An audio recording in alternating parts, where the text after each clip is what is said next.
am I right in thinking that you're about to take your GCSEs?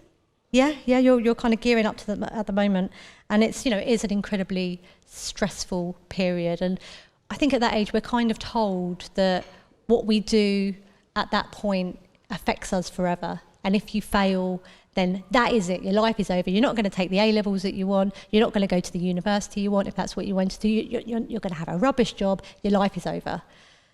That is a lot of stress. I feel quite stressed just saying that out loud. So what can we do to take the idea that everything is figure-outable, to empower everyone in this room today, to give them more confidence in themselves as they approach their exams? I think, once again, to stay focused on your effort when it comes to your exams. And do you know what? As it relates to exams, or every single thing you guys will face at this stage in your life, just know a fall is never final unless you stay on the ground.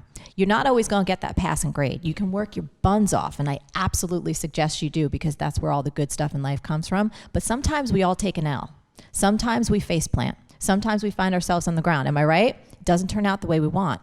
But in terms of everything is figure-outable, that's what you say to yourself the moment your knees hit the floor. You say, okay, this loss was figure-outable. What can I do right now? What's within my power that I can do? Can I make a phone call? Can I go talk to a teacher? Can I talk to a counselor? What do I need to do in this moment to take care of myself, to put myself on the path of forward momentum? That's it.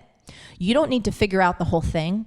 You don't need to have a grand master plan. One of the biggest secrets in life is you don't need to think that far ahead, really. You need to have a vision of where you want to go. But when the chips are down, what's the next best step? That's it. Here's why that works. Because when you take a step in the right direction, all of a sudden you start to feel better. Mm-hmm. And then what do you usually do? You take another step in the right direction and another step. And before you know it, you've got momentum. And let me tell you, momentum is one of the biggest secrets in life. So don't let it get you overwhelmed. And by that token, failing isn't a failure, is it? This is one of the best frames on failure that I ever learned in my life, and it was from a judge. Her name is Judge Victoria Pratt. I have this interview show called Marie TV, and I interviewed her. If you Google Victoria Pratt, Marie Forleo, you'll watch it. She's amazing and inspiring. She is a woman who said this: failure is not a characteristic, it's an event. People can never be failures.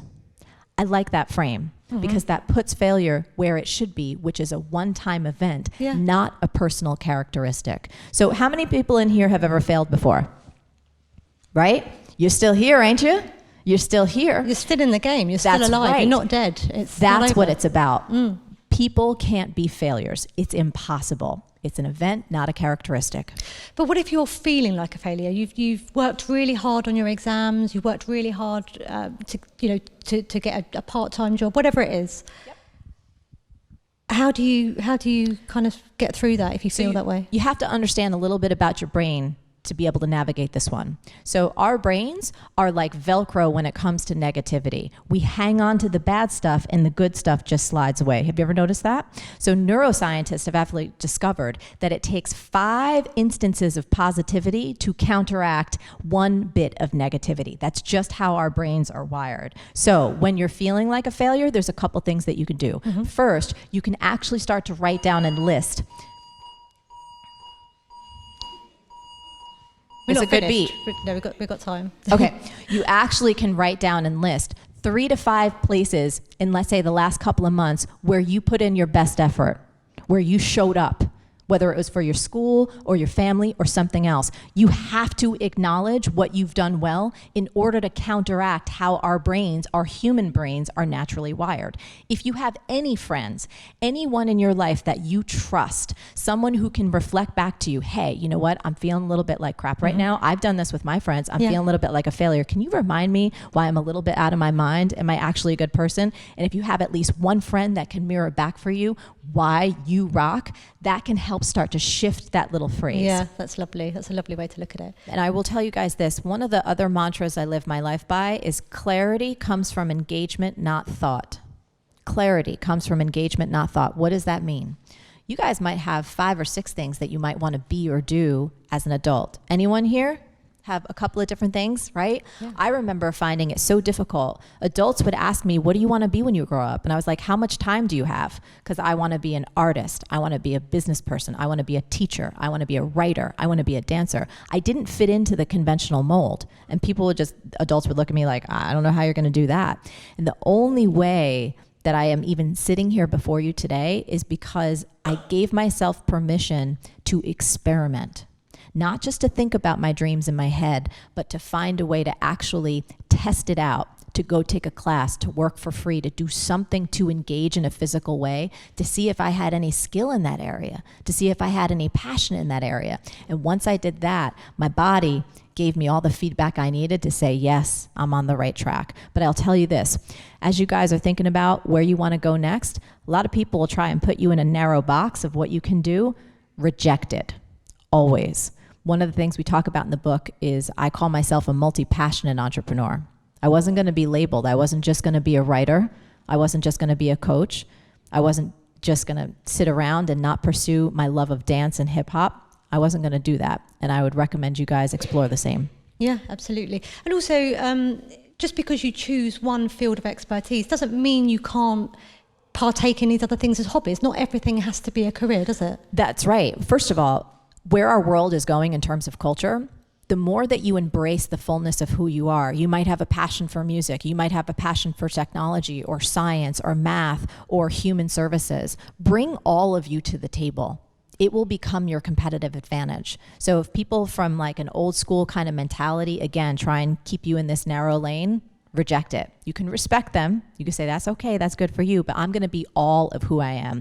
And I'll tell you, when it comes to the workplace, when it comes to fulfillment, it comes to satisfaction in life, that's gonna be your competitive edge. Thank you so much for that question. Of course, there are people in society who are unable to kind of thrive without the help of the government. Of course, there are people with disabilities, people who are unable to work.